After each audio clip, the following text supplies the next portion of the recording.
Inversus Deluxe is an arcade dual-stick shooter developed and published by Hypersect. A quick disclaimer, Hypersect did give us a game key for review purposes.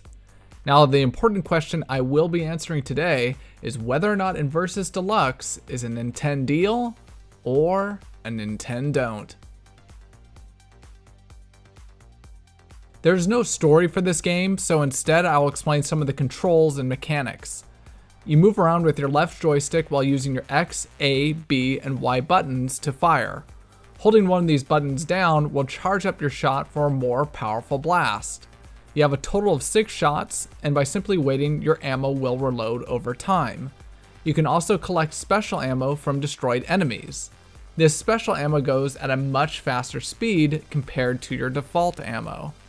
One other thing to note is that your movement is restricted to the opposite color, and you can flip the tiles on the map by shooting. So not only can your shots destroy your enemies, but also expand your field of movement. This game isn't next generation graphics by any means. However, I think visually it is a well presented game. All the visual cues in the game are made very distinct. At times the game can be pretty chaotic, but the color palettes used make it easy to distinguish what is happening on the screen. A nice little touch done by the developers is how they added visual customizations. You can change the color palettes, trails, and even emotes. Though the visuals of this game are more simplistic compared to others, they are polished, vibrant, and fun.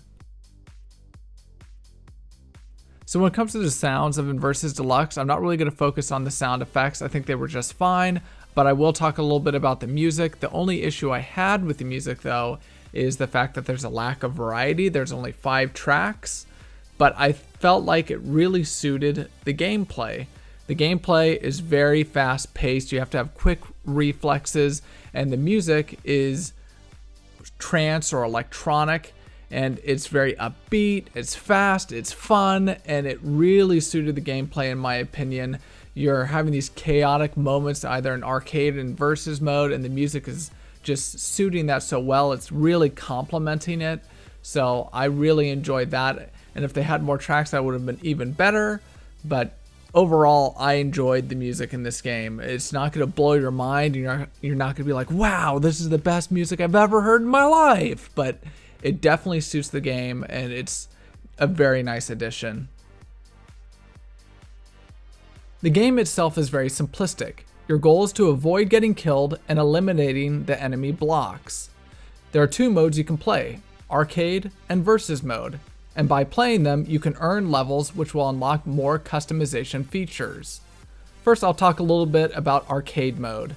You can play this game type by yourself or with a friend locally or online, and there is even the option to play arcade mode online with anyone.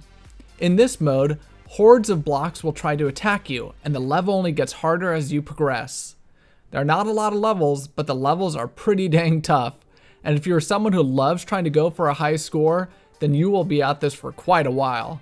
The game has the appearance of being simple, but in reality, it is anything but that. However, this is something I really enjoyed about the game. Just a quick note about arcade mode is that when playing with others, you share lives. Plus, if you're playing online with someone and they decide to leave for whatever reason, it kicks you from the game and you gain nothing for it. For example, this player I was playing with lost all of our lives, and since I was not dying, he decided to leave the game. I felt a little bit like I wasted my time. It's not a big problem with this game, but it is just something I wanted to inform you about. The mode I enjoyed the most is versus mode. You can either play 1v1 or 2v2. The fights between you and another player can be so intense. The matches are fast-paced, and you're constantly trying to be one step ahead of your opponent. You can either play online against other players, or play against a friend online or locally. The one issue with this game and its online playability is the small player base. Not a lot of people play this game, so if you don't have a lot of friends, it may take some time to find a game, or you'll just keep playing against the same person. I wanted to really play 2 versus 2 mode, but after waiting for over 10 minutes to try and get into a game, I gave up. I find this to be a real shame because the multiplayer is the highlight of this game, and it's a ton of fun. Now, the only real gripe I have with this game is its price point. It is $14.99. And to me, you could argue that this game is worth $15, but I think it should definitely drop in price. I think it's a game that's more towards anywhere between the $5 to $10 range. I think it needs to drop a little bit. And I think by dropping the price, I think more people would consider buying this game, which would make the developers happy. They'll be making more money. And on top of that, that means there's more people playing online, which makes the online playability a lot better. There's more people to play against, you're hitting a variety of opponents, and you can play 2 versus 2 mode finally. That would be kind of exciting. So ultimately, is Inversus Deluxe a Nintendeal or a Nintendon't? Now, this was kind of a tough one for me, honestly, but ultimately I would have to say that Inversus Deluxe is a Nintendeal. Now, the reason why I say it's a Nintendeal is I really enjoyed the arcade mode. It was fast-paced, it was chaotic, and I felt like there was a lot of playability there with how difficult it was. In fact, I haven't even completed the game yet, or all the levels I should say, because of how difficult it is. And so it's something I'm going to go back to and make sure I complete because I'm a completionist. So there's a lot to do there. And I did enjoy the online, doing the 1v1 since that was the only mode I could really play. That was really enjoyable. The matches were intense, they were fast-paced, my heart was pumping quick, my hands were sweating, and so as a game, I think it's a good game. Yes, it appears very simplistic, but don't let that fool you. There's a lot of complexities to the game, and it's a lot of fun to play. So the reason why I was thinking of putting this game as a Nintendon't was because of the fact that it's $15, and I don't think it should be. I think this game would be reasonably priced, anywhere between $5 to $10, somewhere within that range.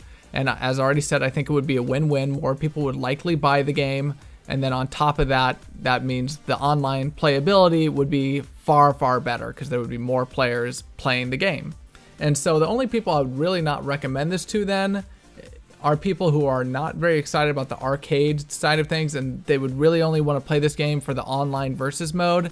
If that's the only reason why you would be buying this game, then save your $15. I wouldn't buy it because there's just not enough people right now playing the game. Hopefully that's something that changes over time, because I think as a game, it's a great game. The arcade mode is really fun, and I enjoyed the online versus mode. It's just not enough people, so you would be paying $15 to not really have the full experience of the online versus mode.